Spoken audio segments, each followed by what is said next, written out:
Hello hello, கேக்குதுங்களா? பஜாஜ் சொல்லுங்க. ஃபைனான்ஸ்ல இருந்து பேசுறோம் சார். சொல்லுங்க மேடம்.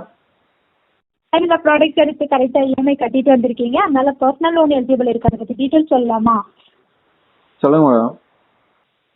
உங்களுக்கு பாத்தீங்கன்னா இதுல 2 இன்சூரன்ஸ் போடுறோம். ஒன்னு ஹெல்த், இன்னொன்னு லைஃப். ஹெல்த் புரியுதுங்களா? திடீர்னு ஒரு புரியுது. ஆக்சிடென்ட் இல்ல ஏதாச்சும் அந்த மாதிரிக்கெல்லாம் இதை கிளைம் பண்ணிக்கலாம்.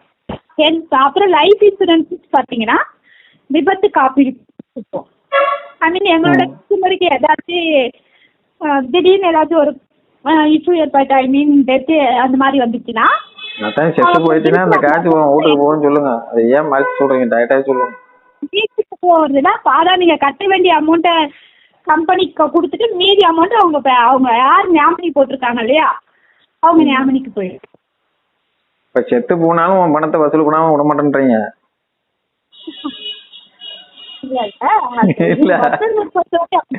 இல்ல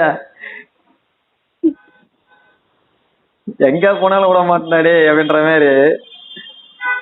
சரி, நான் யோசனை பண்ணி சொல்றேன் மேடம். சரி, ஓகே, தேங்க்யூ.